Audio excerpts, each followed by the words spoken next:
오늘 밤 두 개의 거짓말이 시작됩니다. 55 박미란, 중학교 교감. 거울 앞에서 립스틱을 바르며 남편에게 말합니다. 오늘 선생님들 모임이야. 57 최도영, 건설사 임원. 넥타이를 매며 아내에게 말합니다. 회사 회식이 있어. 같은 시간, 같은 거짓말. 하지만 그들은 몰랐습니다. 상대방도 똑같은 거짓말을 하고 있다는 것을. 상대방도 다른 사람과 만나러 간다는 것을. 부부가 동시에 바람을 피우면 어떻게 될까요? 서로의 불륜을 발각되면 어떤 전쟁이 벌어질까요? 지금부터 본 이야기가 시작됩니다. 끝까지 시청 부탁드리겠습니다. 박미라는 화장대 거울을 보며 깊은 한숨을 쉬었다. 55의 나이, 중학교 교감이라는 체면 있는 자리. 겉으로 보면 누구나 부러워할 만한 삶이었다. 하지만 거울 속 자신의 눈빛은 공허했다. 또 회식이야. 최도영의 목소리가 침실에서 들려왔다. 미라는 립스틱을 바르던 손을 멈췄다. 남편의 말투에서 뭔가 어색함이 느껴졌다. 57의 도영은 건설사 임원으로 승진한 지 얼마 안 됐지만 요즘 들어 집에 오는 시간이 점점 늦어지고 있었다. 그래, 조심해서 다녀와. 미란도 거짓말을 했다. 오늘 저녁엔 중학교 동창 모임이 있었다. 정확히는 동창 모임이라기보다는 김준혁과의 만남이었다. 20년 전 첫사랑. 얼마 전 우연히 다시 만난 후로 자꾸만 마음이 흔들렸다. 도영이 넥타이를 매며 거실로 나왔다. 평소보다 정성스럽게 차려입은 모습이었다. 미라는 그런 남편을 바라보며 이상한 기분을 느꼈다. 언제부터인가 둘 사이엔 대화 대신 형식적인 인사만 남았다. 나도 나가볼게. 선생님들 모임이야. 응, 그래. 도영의 대답은 무심했다. 그는 이미 핸드폰을 들여다보고 있었다. 화면에 뭔가 메시지가 와 있는 모양이었다. 미라는 고개를 돌렸다. 궁금하지 않은 척했지만 가슴 한구석이 답답했다. 두 사람은 각자 다른 시간에 집을 나섰다. 도영이 먼저 나가고 미라는 1시간 후 따라 나왔다. 엘리베이터를 타며 미라는 자신의 행동을 돌아봤다. 결혼한 지 23년. 언제부터 이렇게 서로에게 무관심해졌을까? 준혁과의 만남은 예상보다 달콤했다. 호텔 카페에서 마주 앉은 그는 여전히 매력적이었다. 회계사로 성공해서 경제적 여유도 있어 보였다. 무엇보다 미란을 바라보는 눈빛이 간절했다. 미란아, 나는 계속 너만 생각했어. 그런 말 하지 마. 우리 둘 다 가정이 있잖아. 하지만 미란의 목소리에는 거부감보다는 설렘이 배어 있었다. 오랜만에 느끼는 감정이었다. 누군가가 자신을 여자로 보는 시선은 도영과는 이미 사라진 지 오래된 떨림이었다. 한편 도영은 회사 후배 강태준과 술집에 있었다. 마흔의 태준은 비서실에서 일하는 똑똑한 남자였다. 처음엔 업무 상담으로 시작된 만남이었는데 어느새 개인적인 이야기를 나누는 사이가 되었다. 이모님, 요즘 많이 힘드시죠? 태준의 배려 깊은 말투가 도영의 마음을 움직였다. 집에서는 미란과 대화다운 대화를 한 지 몇 년이 지났다. 아이들도 이미 독립했고 부부 관계는 동거인 수준으로 떨어졌다. 집에 가기 싫어질 때가 있어. 도영이 솔직하게 말했다. 태준은 고개를 끄덕이며 공감했다. 이런 대화를 나눌 상대가 있다는 게 도영에게는 큰 위안이었다. 태준의 손이 자연스럽게 도영의 어깨에 올라왔다. 두 사람 모두 집에 늦게 들어왔다.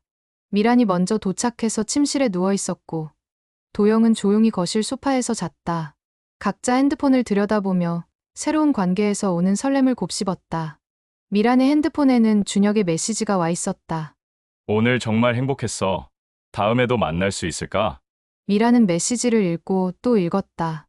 가슴이 두근거렸다. 이런 감정을 느낀 지 얼마나 오래됐는지 기억도 나지 않았다. 도영도 마찬가지였다. 태준에게서 온 메시지를 보며 복잡한 감정에 휩싸였다. 오늘 대화 정말 좋았습니다. 이모님께서 편안해하시는 모습을 보니까 저도 기뻤어요. 도영은 메시지를 보며 이상한 기분을 느꼈다. 죄책감과 동시에 오는 해방감. 오랫동안 억눌러왔던 감정이 터져나오는 것 같았다.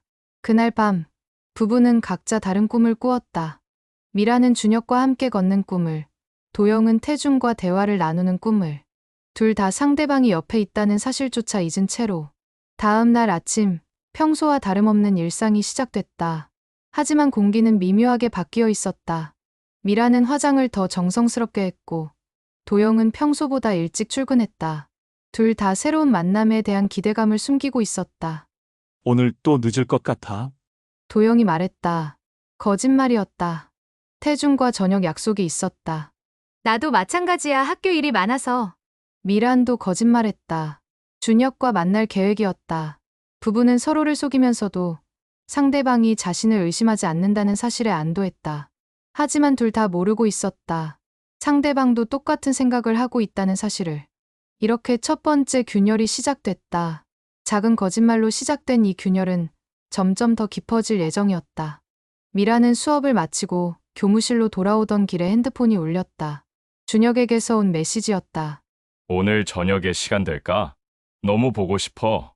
미라는 주변을 둘러봤다. 다행히 다른 선생님들은 모두 자리에 없었다. 가슴이 두근거렸다.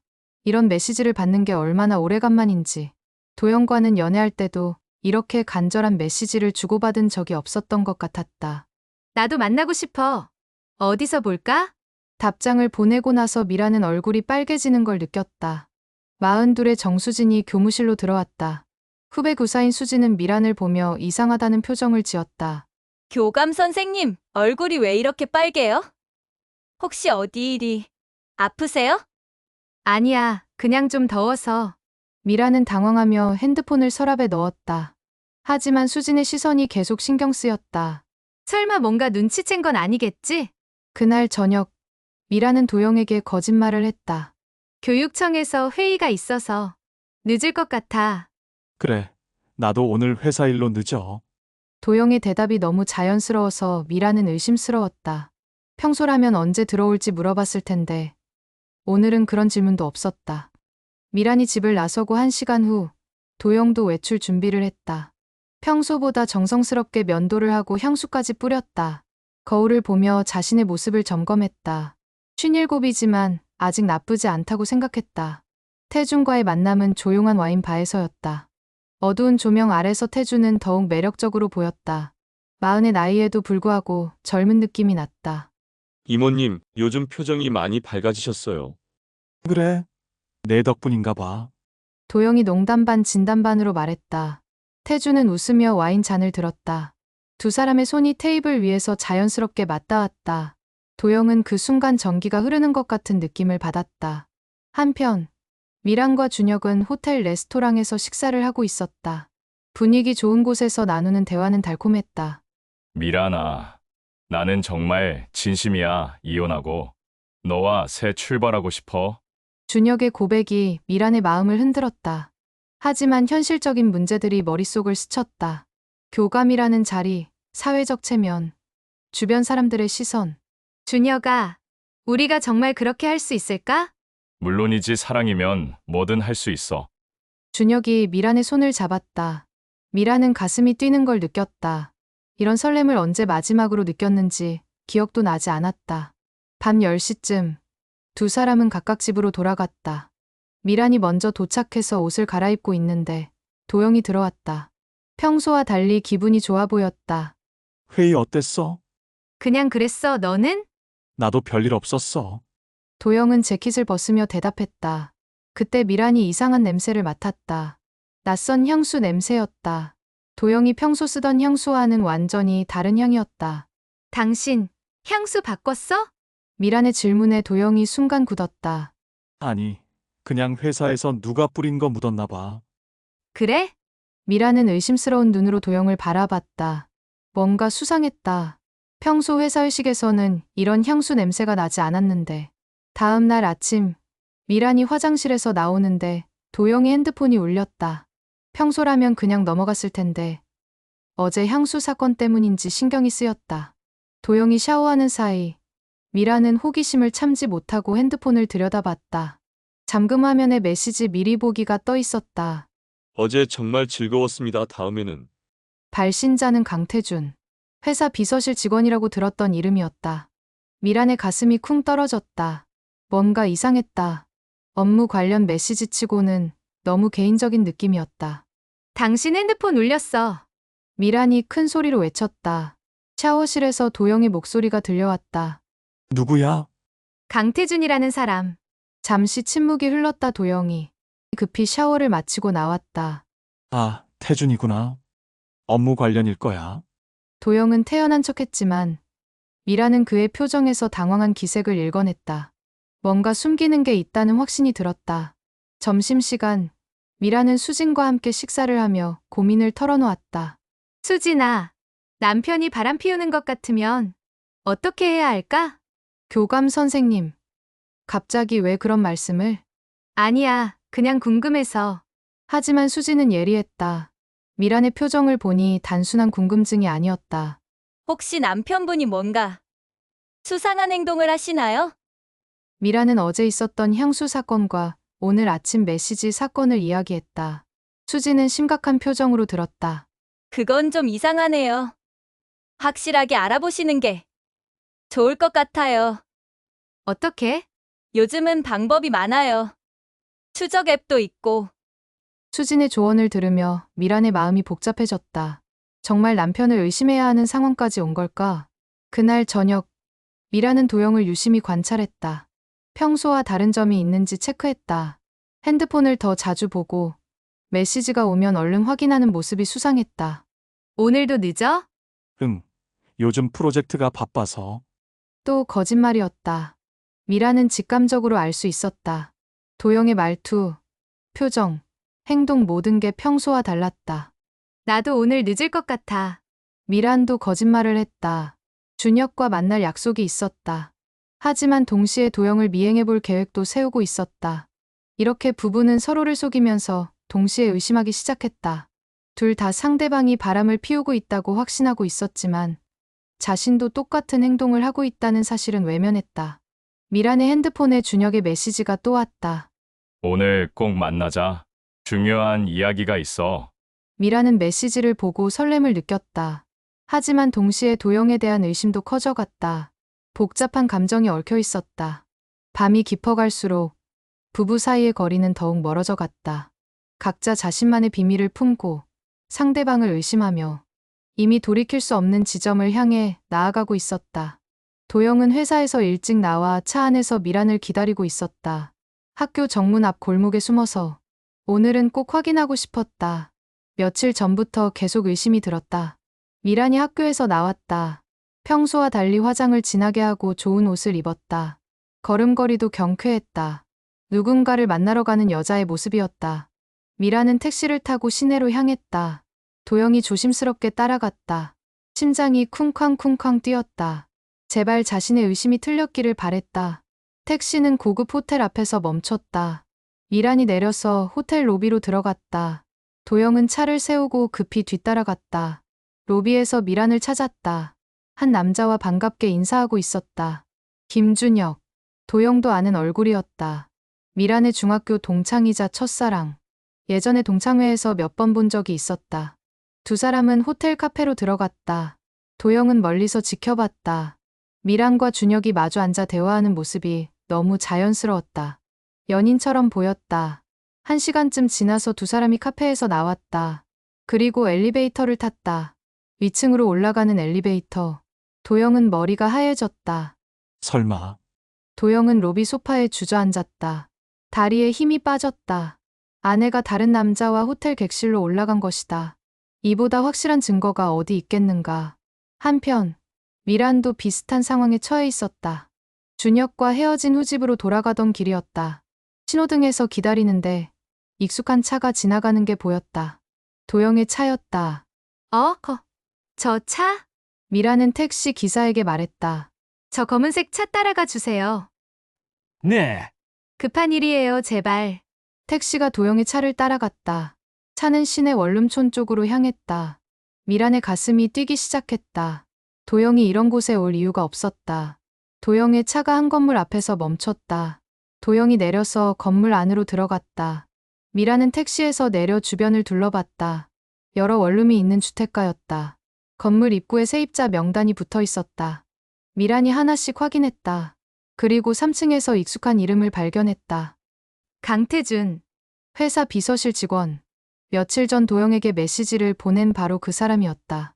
미란은 건물 안으로 들어갔다. 계단을 조용히 올라갔다. 3층에 도착했을 때 복도 끝방에서 웃음소리가 들렸다. 도영의 목소리였다. 미란은 문 앞까지 다가갔다. 안에서 대화 소리가 들렸다. 형, 오늘 정말 고마워요. 젊은 남자의 목소리였다. 태준이었다. 뭘 이런 게 고마울 것까지야. 도영의 목소리는 평소보다 부드러웠다. 미란이 들어본 적 없는 톤이었다. 미란은 몸이 떨렸다. 남편이 다른 남자와 원룸에서 무엇을 하고 있는 건지 상상만 해도 끔찍했다. 그때 복도 불이 켜졌다. 센서등이었나 보다. 미란이 당황해서 벽에 부딪혔다. 쿵 소리가 났다. 안에서 대화 소리가 멈췄다. 뭔 소리지? 밖에서 소리 났는데 미란은 급히 계단으로 뛰어갔다. 하지만 뒤에서 문 열리는 소리가 들렸다. 누구야? 도영의 목소리였다. 미란은 숨을 죽이고 계단 모퉁이에 숨었다. 아무도 없네. 그냥 고양이였나 봐. 다행히 들키지 않았다. 미란은 조용히 건물을 빠져나왔다. 밖에 나와서야 숨을 제대로 쉴 수 있었다. 집에 돌아온 미란은 거실 소파에 앉아 있었다. 머릿속이 복잡했다. 도영의 배신감과 동시에 자신의 행동에 대한 죄책감도 들었다. 1시간 후 도영이 들어왔다. 평소와 다름없는 표정으로. 일찍 왔네. 응. 미라는 차갑게 대답했다. 도영을 바라보는 시선이 달라졌다. 저 사람이 방금 전까지 다른 남자와 함께 있었다는 사실이 믿기지 않았다. 오늘 회식 어땠어? 미란이 물었다. 도영이 거짓말하는지 확인하고 싶었다. 그냥 그랬지 너는? 나도. 짧은 대화였다. 하지만 둘 다 상대방을 의심하고 있다는 걸 느낄 수 있었다. 그날 밤, 미라는 잠이 오지 않았다. 침대에 누워서 천장을 바라보며 생각했다. 도영과 태준의 관계가 정말 그런 관계일까? 아니면 자신이 오해하는 걸까? 하지만 상황 증거들이 너무 명확했다. 늦은 시간, 원룸, 친밀한 대화, 그리고 며칠 전부터 달라진 도영의 행동들. 도영도 마찬가지였다. 호텔에서 본 미란의 모습이 계속 떠올랐다. 준혁과 함께 엘리베이터를 타고 올라가는 뒷모습. 그 후 2시간 동안 뭘 했던 걸까? 새벽이 되어서야 두 사람은 각각 잠에 들었다. 하지만 꿈속에서도 서로를 의심하고 있었다. 다음 날 아침, 분위기는 더욱 차가워졌다. 평소라면 아침 인사라도 나눴을 텐데. 이날은 서로 외면했다. 오늘도 늦어? 미란이 먼저 물었다. 응. 도영의 대답은 퉁명스러웠다. 나도 늦을 것 같아. 그래. 더 이상 할 말이 없었다. 각자 출근 준비를 하며 서로를 피했다. 미라는 거울을 보며 화장을 했다. 거울 속 자신의 모습이 초라해 보였다. 남편에게 배신당한 아내. 하지만 동시에 자신도 바람을 피우고 있는 아내이기도 했다. 도영도 넥타이를 매며 복잡한 기분이었다. 아내의 불륜을 목격한 분노와 자신의 행동에 대한 죄책감이 뒤섞였다. 두 사람은 각각 집을 나섰다. 하지만 이제 더 이상 평범한 부부가 아니었다. 서로의 비밀을 알게 된 두 사람. 폭발은 시간 문제였다. 미라는 학교에서 수업을 마치고 집으로 돌아왔다. 오늘은 일찍 들어왔다. 도영과 제대로 이야기할 시간이 필요했다. 어제 본 것이 확실한지 다시 한번 확인하고 싶었다. 도영도 평소보다 일찍 퇴근했다. 회사에서도 집중이 안 됐다. 미란과 준혁의 모습이 계속 떠올랐다. 이제 더 이상 모른 척할 수 없었다. 저녁 시간, 두 사람은 거실에서 마주 앉았다. 평소라면 TV를 보거나 각자 핸드폰을 봤을 텐데 오늘은 달랐다.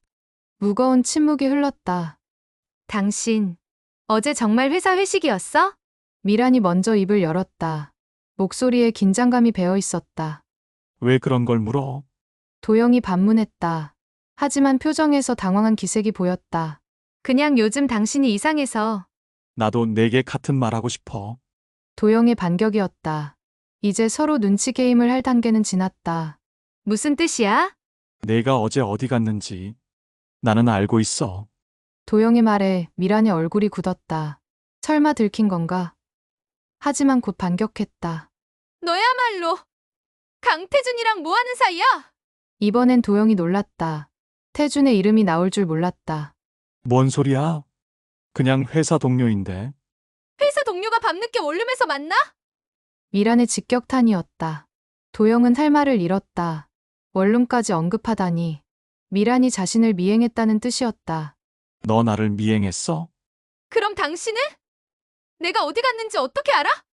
서로가 서로를 미행했다는 사실이 드러났다. 상황이 우스꽝스러웠지만 둘 다 웃을 기분이 아니었다. 김준혁이랑 호텔에서 뭐 했어? 도영이 직접적으로 물었다. 더 이상 돌려 말할 필요가 없었다. 당신이야말로 태준이랑 뭐 했는데? 미란도 맞받아쳤다. 거실의 공기가 팽팽해졌다. 먼저 대답해. 호텔 객실에서 뭐 했냐고. 당신부터 대답해.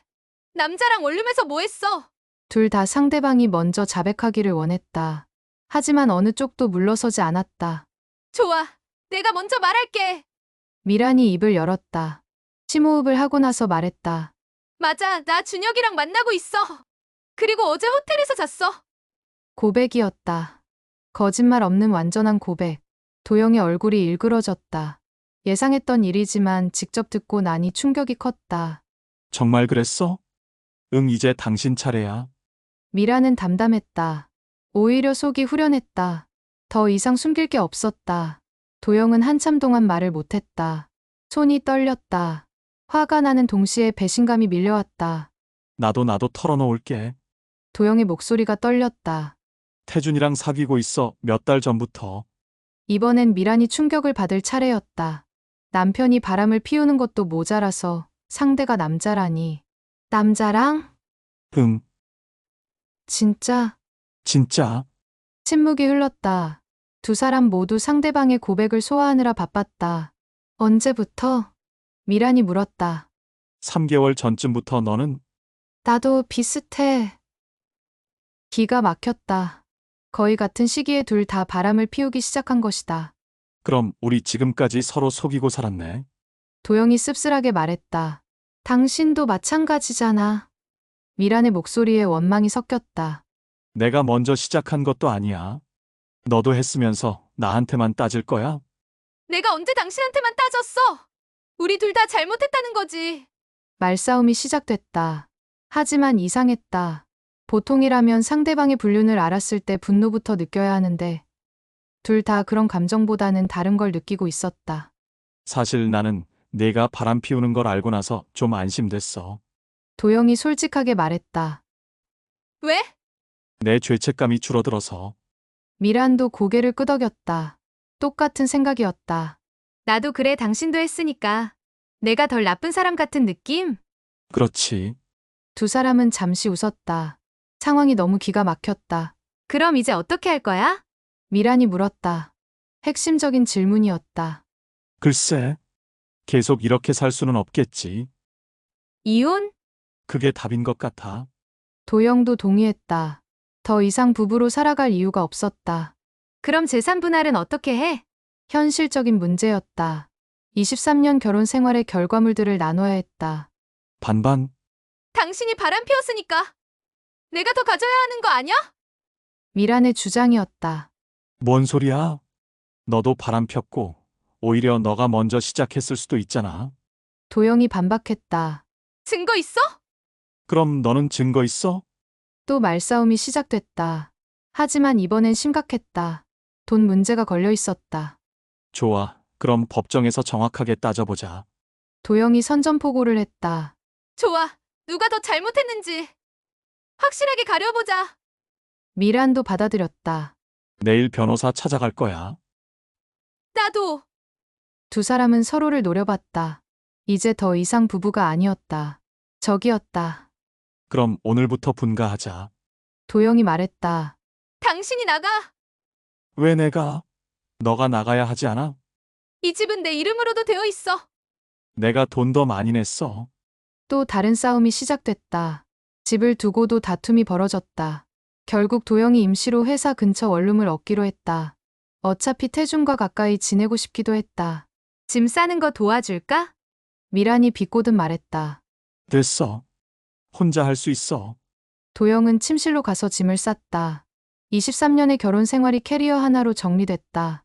연락은 변호사 통해서만 하자. 도영이 현관에서 말했다. 그래. 미라는 차갑게 대답했다. 문이 닫혔다. 미라는 혼자 남은 거실에서 한참을 서 있었다. 이제 정말 끝이구나 싶었다. 도영도 엘리베이터에서 복잡한 기분이었다. 후련함과 동시에 허전함이 밀려왔다. 두 사람 모두 핸드폰을 들었다. 미라는 준혁에게, 도영은 태준에게 연락했다. 이혼하기로 했어. 같은 말을 다른 사람에게 했다. 새로운 전쟁이 시작됐다. 법정에서의 마지막 싸움이. 미라는 한민호 변호사 사무실에 앉아 있었다. 45세 민호는 이혼 전문 변호사로 유명했다. 승률이 높기로 소문났다.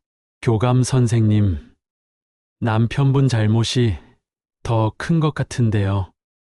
동성과의 불륜이니까 사회적으로도 파장이 클 거고요. 민호의 분석이었다. 미라는 고개를 끄덕였다. 그럼 재산 분할에서 유리할까요? 물론입니다. 위자료도 받을 수 있어요. 희망적인 소식이었다. 미라는 기분이 좋아졌다. 그런데 교감 선생님도 불륜 사실이 밝혀지면 문제가 될 수 있어요. 교육계에서는 더 민감하거든요. 민호의 경고였다. 미란의 표정이 어두워졌다. 그럼 어떻게 해야 해요? 최대한 은밀하게 진행해야 합니다. 언론에 알려지면 안 되고요. 한편, 도영도 다른 변호사를 만나고 있었다. 그런데 운명의 장난인지 같은 한민호 변호사였다. 민호는 당황했지만 프로답게 대응했다. 두 분 다 제 의뢰인이 되시는군요. 이런 경우는 처음인데 문제 없나요? 도영이 걱정스럽게 물었다. 법적으로는 문제 없습니다. 하지만 좀 복잡하긴 하네요. 민호는 속으로 계산했다. 수임료를 2배로 받을 수 있는 기회였다. 미라는 도영을 무너뜨릴 계획을 세웠다. 도영의 회사에 익명으로 제보하기로 했다. 임원이 동성과 불륜 관계라는 사실을 알리면 큰 타격을 줄 수 있을 것이다. 수진아, 도와줄 수 있어? 미란이 후배 교사 수진에게 부탁했다. 무슨 일인데요? 내 남편 회사에 전화 좀 해줘, 익명으로. 수진은 망설였다.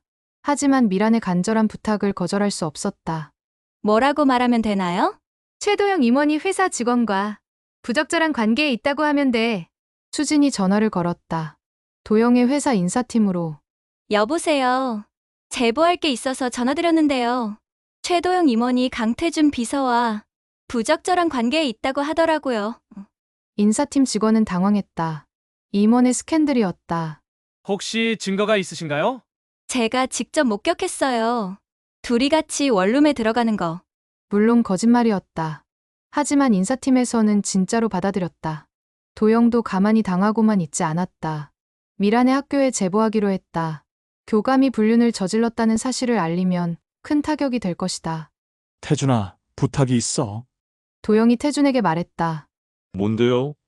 내 아내 학교에 전화 좀 해줘. 박미란 교감이 다른 남자와 바람 피운다고. 태준도 망설였다. 하지만 도영을 위해서라면 못할 게 없었다. 어떻게 말하면 되나요? 호텔에서 목격했다고 하면 돼. 태준이 미란의 학교에 전화했다. 교무실이죠. 제보할 게 있어서요. 박미란 교감 선생님이 다른 남자와 부적절한 관계에 있어요. 교무실 직원은 놀랐다. 교감의 스캔들이었다. 어떻게 아시는 거죠? 호텔에서 직접 봤어요. 김준혁이라는 남자랑 같이 객실에 들어가는 거. 학교는 발칵 뒤집혔다. 교감의 불륜 소문이 퍼지기 시작했다. 미라는 출근하자마자 교장실로 불려갔다. 미란 교감! 좀 곤란한 제보가 들어왔네. 교장의 표정이 심각했다. 무슨 제보요? 자네가 다른 남자와 부적절한 관계에 있다는 제보야. 미란의 얼굴이 새하얘졌다. 설마 들킨 건가? 그런 일 없습니다. 하지만 호텔에서 목격됐다는데. 미라는 도영이 지시라는 걸 직감했다. 도영도 회사에서 인사팀장에게 불려갔다. 도영 씨, 좀 이상한 제보가 들어왔는데요. 무슨 제보 말씀이신가요? 강태준 비서와 부적절한 관계라는. 도영도 충격을 받았다. 미란이 먼저 공격한 것이다. 그런 일 절대 없습니다. 하지만 원룸에서 목격됐다는데요. 두 사람 모두 위기에 몰렸다. 서로를 공격하려다가 자신도 타격을 받게 된 것이다. 미라는 학교에서 징계위원회에 회부됐다. 교감이라는 자리에서 불륜 의혹은 치명적이었다. 도영도 회사에서 대기 발령을 받았다. 임원이 동성 직원과 불륜이라는 소문은 회사 이미지에 악영향을 주었다. 이제 만족해. 미란이 도영에게 전화했다. 너야말로. 먼저 시작한 건 내가 아냐? 우리 둘 다 망했네. 그러게. 서로를 공격하려다가 동반자살하는 격이 됐다. 민호 변호사는 상황을 지켜보며 혀를 찼다. 두 분이 너무 감정적으로 대응하시는 것 같은데요.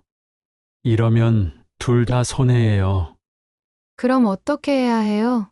미란이 물었다. 최대한 조용히 합의하는 게 좋겠어요. 더 싸우면 둘 다 더 큰 피해를 볼 거예요. 하지만 두 사람은 멈출 수 없었다. 이미 시작된 전쟁이었다. 미라는 도영의 회사 비리를 찾기 시작했다. 건설사라면 뭔가 문제가 있을 거라고 생각했다. 도영은 미란의 학교 관련 자료를 모으기 시작했다. 교감으로서 부적절한 행동이 있었는지 찾아보았다. 수지는 미란의 행동을 보며 걱정이 됐다. 교감 선생님, 너무 심하게 하시는 거 아니에요? 저 사람이 먼저 시작했어. 하지만 교감 선생님도 타격을 받고 계시잖아요. 수진의 말이 맞았다. 미라는 이미 학교에서 입지가 좁아졌다. 동료 교사들의 시선이 달라졌다. 태준도 도영에게 같은 말을 했다. 형, 너무 과하게 하시는 거 아니에요? 내가 당한 만큼 갚아주는 거야. 하지만 형도 회사에서 문제가 생겼잖아요.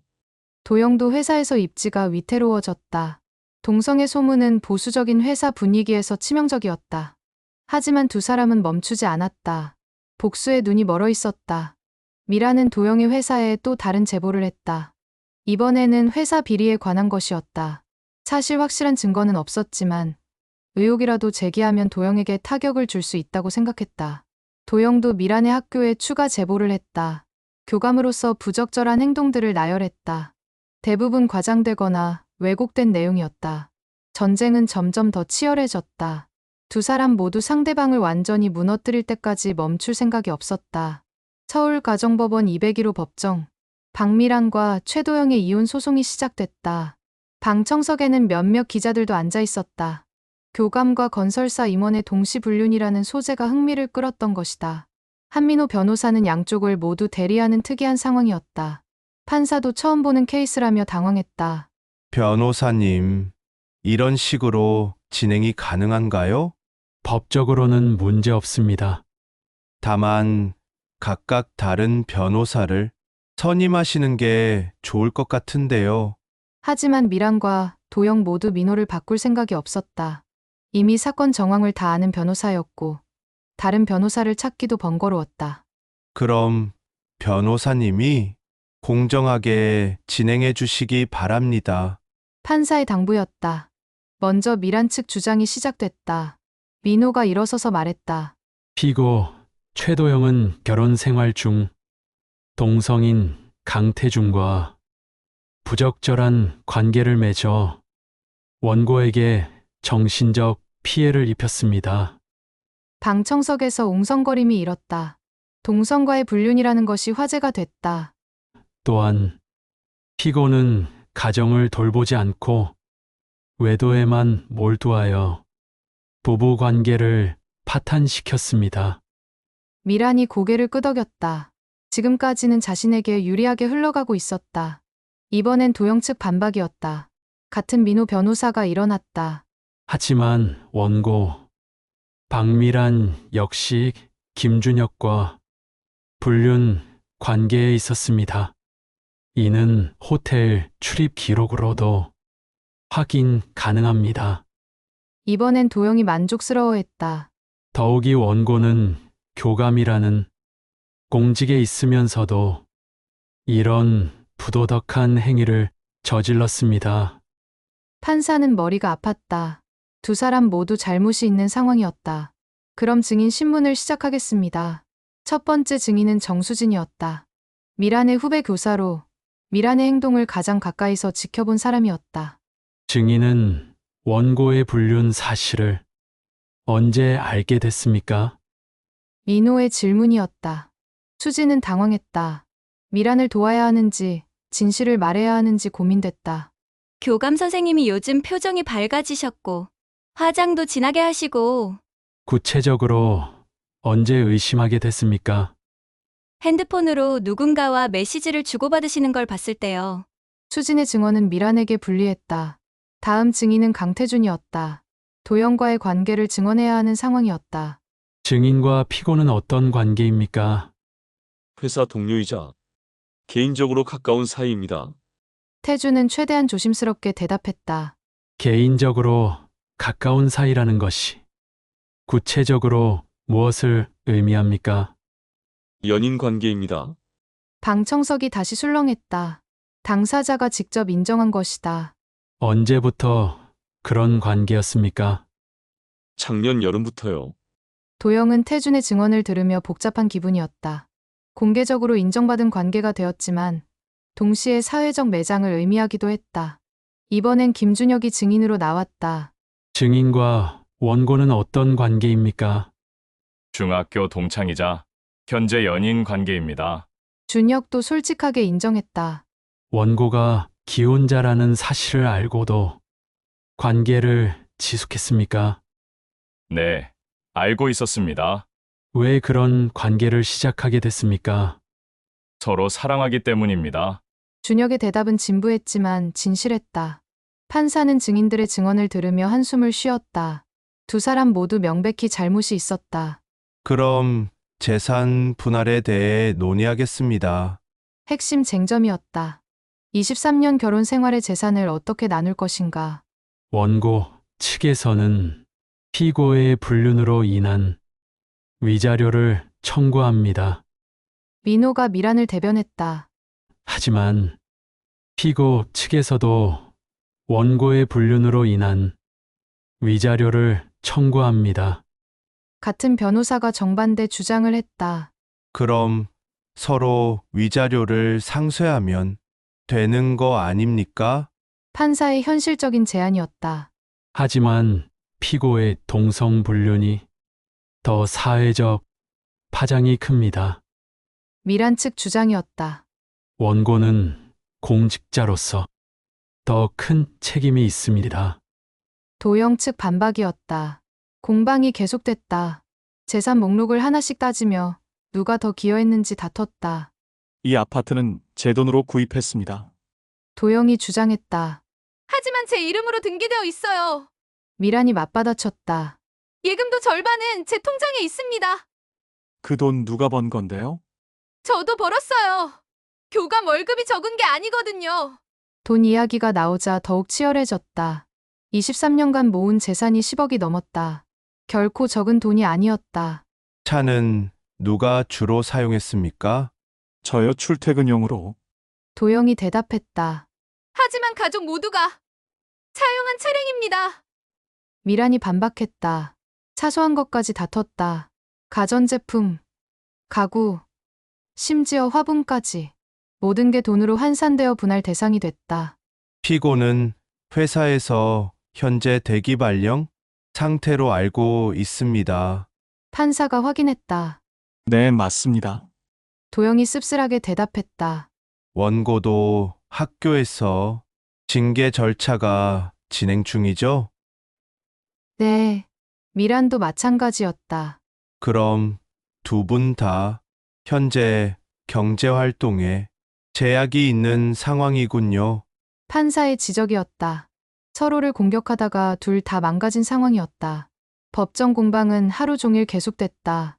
점심시간에도 두 사람은 서로 말을 섞지 않았다. 같은 식당에서 각자 다른 테이블에 앉아 식사했다. 오후 심리에서는 더욱 자세한 증거들이 제시됐다. 호텔 출입 기록, 핸드폰 통화 내역, 신용카드 사용 내역까지. 두 사람의 불륜이 낱낱이 공개됐다. 원고는 김준혁과 총 13회 호텔에서 만났습니다. 도영 측에서 제시한 자료였다. 피고도 강태준과 비슷한 횟수로 만났습니다. 미란 측의 반박 자료였다. 누가 더 많이 만났는지가 중요한 게 아닙니다. 판사가 중재했다. 두 분 모두 결혼 서약을 어긴 것은 동일합니다. 방청석의 기자들은 열심히 메모했다. 내일 신문에 실을 기사거리였다. 하루 종일 이어진 공방 끝에 첫 번째 심리가 끝났다. 다음 공판은 2주 후 같은 시간에 진행하겠습니다. 판사의 선고였다. 법정을 나서며 미란과 도영은 서로 마주쳤다. 둘 다 지쳐 있었다. 만족해? 미란이 물었다. 너야말로. 도영의 대답이었다. 우리 정말 추하게 살았네.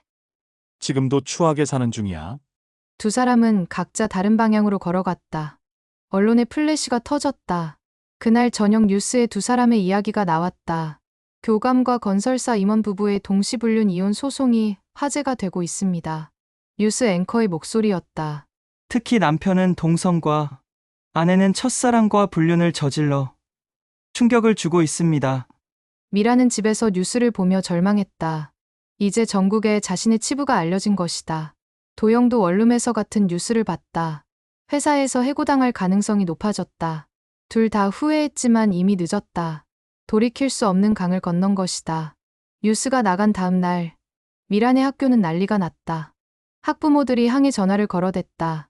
교감이 불륜을 저질렀다는데 어떻게 우리 아이들을 가르칠 수 있어요? 당장 파면시키세요. 교장은 미란을 불러서 말했다. 미란, 교감. 이제 더 이상 버틸 수 없겠어. 사직서를 내는 게 좋겠네. 교장 선생님, 아직 판결도 안 났는데. 언론에 나온 이상 이미 끝난 거야. 학교 이미지를 생각해야 해. 미라는 20년 넘게 쌓아온 교직 생활이 무너지는 걸 느꼈다. 눈물이 났지만 참았다. 시간을 좀 주세요. 이번 주까지만. 그 이후엔 징계위원회에서 결정할 거야. 미라는 교장실을 나서며 복도를 걸었다. 동료 교사들의 시선이 따가웠다. 누군가는 동정하는 눈빛을, 누군가는 비난하는 눈빛을 보냈다. 수진이 다가왔다. 교감 선생님, 괜찮으세요? 괜찮을 리가 있나. 미란의 목소리는 쓸쓸했다. 제가 도와드릴 수 있는 게 있을까요? 고마워. 하지만 이미 늦었어. 미라는 교무실로 돌아가서 개인 짐을 정리하기 시작했다. 20년간 모아둔 추억들이 상자 하나에 담겼다. 도영의 상황도 마찬가지였다. 회사에서 인사팀장이 불러서 말했다. 도영 씨, 회사 입장에서는 더 이상 어렵겠어요. 그럼 해고시키겠다는 말씀인가요? 사직서를 내시면 퇴직금은 드릴 수 있어요. 하지만 징계해고 당하면 도영은 선택의 여지가 없었다. 20년 넘게 다닌 회사에서 쫓겨나는 것이다. 알겠습니다. 도영의 목소리는 체념에 차 있었다. 회사 동료들도 도영을 대하는 태도가 달라졌다. 어떤 사람은 피했고, 어떤 사람은 수군거렸다. 임원이 남자랑 바람을 피웠다면서? 요즘 세상에 그런 일도 다 있네. 도영은 그런 시선들을 견디기 힘들었다. 사무실에서 개인 짐을 챙기며 허탈감이 밀려왔다. 태준이 조심스럽게 다가왔다. 형, 정말 미안해요. 저 때문에. 너 잘못이 아니야. 내가 선택한 일이니까. 도영은 태준을 원망하지 않았다. 하지만 태준은 죄책감에 시달렸다. 앞으로 어떻게 할 거예요? 글쎄, 일단 이혼부터 정리해야지. 도영의 계획은 막막했다. 나이 57에 새로 취직하기도 어려웠다. 한편 미란과 준혁의 관계도 흔들리기 시작했다. 준혁이 미란에게 말했다. 미란아, 이렇게 시끄러워질 줄 몰랐어. 나도 마찬가지야. 우리 관계가 너무 공개되어서 부담스러워. 준혁의 솔직한 심정이었다. 자신의 회사에서도 좋지 않은 시선을 받고 있었다. 그럼 어떻게 하자는 거야? 잠시 만나지 말자. 상황이 정리될 때까지. 미라는 배신감을 느꼈다. 가장 힘들 때 옆에 있어줘야 할 사람이 등을 돌리는 것이다. 준혁아, 나는 모든 걸 잃었어. 직장도, 가정도, 이제 너마저 떠나려고? 미안해. 하지만 지금은 시기가 안 좋아. 준혁은 미련 없이 자리를 떴다. 미라는 혼자 카페에 남겨졌다. 도영과 태준의 관계도 비슷했다. 태준이 먼저 거리를 두기 시작했다. 형, 회사에서 저한테도 압박이 들어와요. 뭔 아빠? 부서 이동하라고 하네요. 아니면 그만두라고. 태준도 자신의 미래가 걱정됐다. 도영과의 관계 때문에 자신의 커리어가 망가질 수는 없었다. 그럼 부서 이동해. 도영이 담담하게 말했다. 형은 어떻게 할 거예요? 나야 뭐 혼자 살면 되지. 도영은 쿨한 척했지만 속으로는 외로웠다. 며칠 후 미라는 결국 사직서를 냈다. 23년 교직 생활이 끝났다. 집에 혼자 있으니 더욱 우울했다.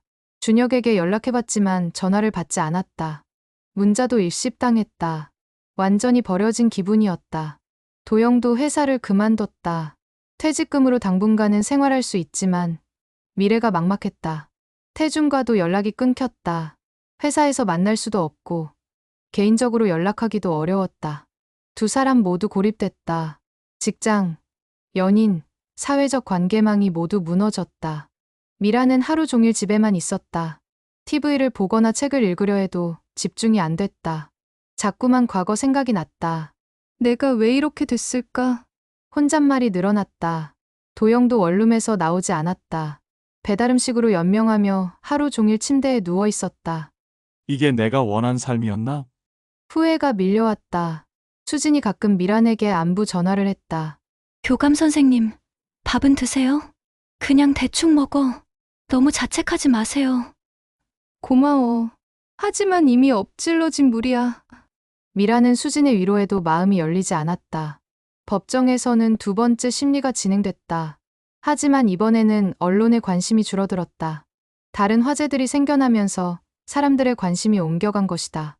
판사는 두 사람의 현재 상황을 확인했다. 원고와 피고 모두 현재 무직 상태로 알고 있습니다. 네, 맞습니다. 두 사람이 동시에 대답했다. 그럼 재산 분할은 현재 보유 자산으로만 하는 수밖에 없겠네요. 미래 소득이 없으니 현재 재산만 나누는 것이다. 민우 변호사는 두 사람에게 제안했다. 이제 합의하시는 게 어떨까요? 더 싸워봤자 둘 다 손해예요.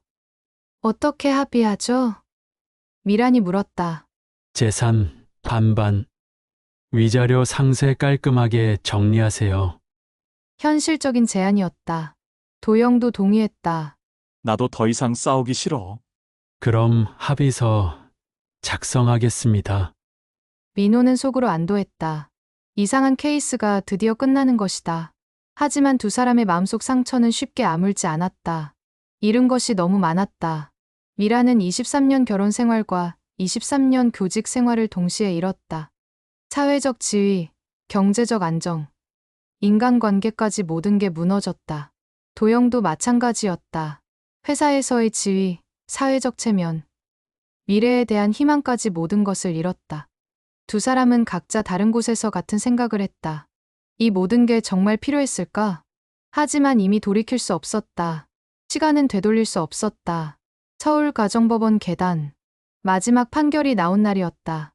재산 분할 반반, 위자료 상쇄, 이혼 확정. 23년 결혼 생활이 한 장의 판결문으로 정리됐다. 미라는 법원 계단을 내려오며 무거운 발걸음을 옮겼다. 손에 든 이혼 확정 판결문이 바람에 흔들렸다. 가을 바람이 차갑게 느껴졌다. 도영도 같은 계단을 내려오고 있었다.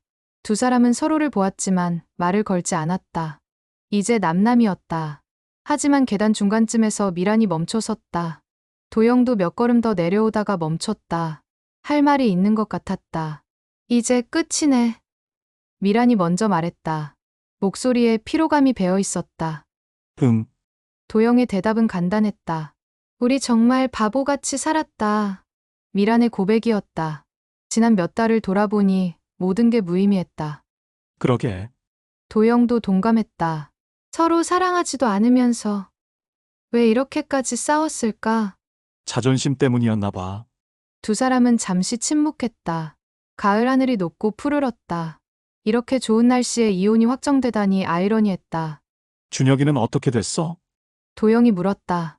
궁금해서가 아니라 그냥 습관적으로. 헤어졌어. 상황이 복잡해지니까 도망갔지. 미란의 목소리는 담담했다. 이미 충격도 지났다. 태준이도 마찬가지야. 회사에서 압박받으니까. 연락도 안 받더라. 도영도 비슷한 상황이었다. 결국 우리만 바보가 된 거네. 그런 셈이지. 두 사람은 쓸쓸하게 웃었다. 웃음 속에 허무함이 배어 있었다. 이제 뭐 할 거야? 미란이 물었다. 글쎄. 작은 카페라도 차릴까 생각 중이야. 퇴직금이 좀 있으니까. 도영의 계획은 소박했다. 더 이상 큰 꿈은 없었다. 나도 비슷해. 어디 조용한 곳에서 작은 일이라도 찾아보려고. 미란도 마찬가지였다. 교직으로는 다시 돌아갈 수 없었다. 아이들한테는 뭐라고 말할 거야? 두 사람에게는 성인이 된 자녀가 둘 있었다. 지금까지 연락을 피해왔지만 언젠가는 말해야 했다. 솔직하게 말할 거야. 어차피 뉴스로 다 알았을 테니까. 그래, 더 이상 숨길 것도 없고 자녀들과의 관계도 회복하기 어려울 것 같았다. 부모로서의 권위는 이미 추락했다. 미란아, 도영이 미란의 이름을 불렀다. 이혼 후 처음으로. 응, 미안해. 나도 미안해. 서로에게 사과했다. 진심이었다. 우리 처음 만났을 때 기억나? 도영이 추억을 꺼냈다. 대학교 앞 카페에서. 너 그때 정말 순수해 보였어. 너도 그런 너한테 반했었지. 그때는 정말 사랑했었다. 결혼 초기만 해도 행복했다. 언제부터 이렇게 멀어졌을까? 아이들 어렸을 때는 정말 좋았는데. 그때는 대화도 많이 했고 언제부터 우리가 이렇게 됐을까? 아마도 서로에게 너무 익숙해져서 그런가 봐. 두 사람은 과거를 그리워했다. 하지만 이미 돌아갈 수 없는 과거였다. 다시 시작할 수 있을까? 우리 미란이 조심스럽게 물었다. 마지막 희망을 걸어보는 것 같았다. 너도 알잖아, 이미 늦었어. 도영의 대답은 현실적이었다. 서로 너무 많이 상처 줬어. 용서할 수 없을 정도로. 그렇긴 하다. 미란도 인정했다. 서로에게 준 상처가 너무 컸다. 그래도 미안해 정말로. 나도. 두 번째 사과였다. 하지만 사과로 모든 게 해결되지는 않았다. 바람이 불어서 낙엽이 떨어졌다. 가을이 깊어가고 있었다. 이제 정말 헤어지는 거네. 그런 것 같아. 행복하게 살아. 너도. 마지막 인사였다. 두 사람은 서로 다른 방향으로 걸어갔다. 미라는 지하철역으로 향했다. 이제 혼자 사는 작은 원룸으로 돌아가야 했다. 55의 나이에 새로 시작하는 인생이었다. 도영은 버스 정류장으로 갔다. 그도 혼자 사는 원룸으로 돌아가야 했다. 57의 나이에 모든 걸 잃고 다시 시작해야 했다. 두 사람 모두 뒤를 돌아보지 않았다. 돌아봐도 의미가 없었다. 이미 끝난 관계였다. 지하철에서 미라는 창밖을 바라봤다. 지나가는 풍경들이 빨리 사라졌다. 인생도 이렇게 빨리 지나가는 걸까 생각했다. 버스에서 도영도 비슷한 생각을 했다. 23년 결혼 생활이 한순간에 끝나버렸다. 모든 게 꿈 같았다. 집에 돌아온 미라는 텅 빈 원룸에 앉아 있었다. 이제 정말 혼자였다. 아무도 없는 공간에서 자신의 숨소리만 들렸다. 도영도 자신의 원룸에서 같은 기분을 느꼈다. 적막감이 무거웠다. 두 사람 모두 핸드폰을 들었다. 누군가에게 연락하고 싶었지만 연락할 사람이 없었다. 연인들은 도망갔고 친구들은 거리를 뒀다. 미라는 수진에게 문자를 보냈다. 이혼 확정됐어. 고마웠어. 수진에게서 답장이 왔다. 교감 선생님, 힘내세요. 새로운 시작이에요. 위로가 되지만 공허함을 채우지는 못했다. 도영은 아무에게도 연락하지 않았다. 혼자 맥주를 마시며 TV를 봤다. 하지만 내용이 머릿속에 들어오지 않았다. 밤이 깊어갔다. 두 사람 모두 잠이 오지 않았다. 23년간 옆에 누군가 있다가 갑자기 혼자가 되니 어색했다. 미라는 침대에 누워 천장을 바라봤다. 앞으로 어떻게 살아야 할지 막막했다. 55의 나이에 다시 취업하기도 어렵고 새로운 사랑을 찾기도 쉽지 않았다. 도영도 비슷한 생각을 했다. 57의 나이에 새 출발이라니 가능할까? 하지만 선택의 여지는 없었다. 살아야 했다. 아무리 힘들어도 새벽이 되어서야 두 사람은 잠에 들었다. 꿈에서도 각자 다른 삶을 꿨다. 다음 날부터 진짜 새로운 인생이 시작됐다. 이혼한 중년 남녀의 쓸쓸한 재출발이었다. 미라는 구인 광고를 찾아봤다. 교직 경험을 살려 학원에서 일할 수도 있고 아니면 전혀 다른 분야에 도전해볼 수도 있었다. 도영은 작은 사업을 알아봤다. 카페든 식당이든 조용히 할 수 있는 일을 찾았다. 두 사람은 서로 다른 곳에서 새로운 인생을 설계했다. 더 이상 만날 일도 연락할 일도 없었다. 잿더미 위에서 시작하는 새로운 삶. 과연 행복할 수 있을까? 아무도 모르는 일이었다. 다만 확실한 건 이제 서로의 거짓도 서로의 칼날도 필요 없다는 것이었다. 각자 자신의 진실과 마주하며 살아가야 했다. 석양이 지고 있었다. 하지만 내일은 다시 해가 뜰 것이다. 새로운 하루가 시작될 것이다. 미란과 도영의 이야기는 이렇게 끝났다. 서로의 거짓과 서로의 칼날로 모든 걸 파괴한 후 잿더미에서 다시 일어서는 이야기였다. 이런 현실적이고 충격적인 실화가 흥미로우셨다면 좋아요와 구독 꼭 눌러주세요. 다음에도 더욱 자극적인 실화로 찾아뵙겠습니다.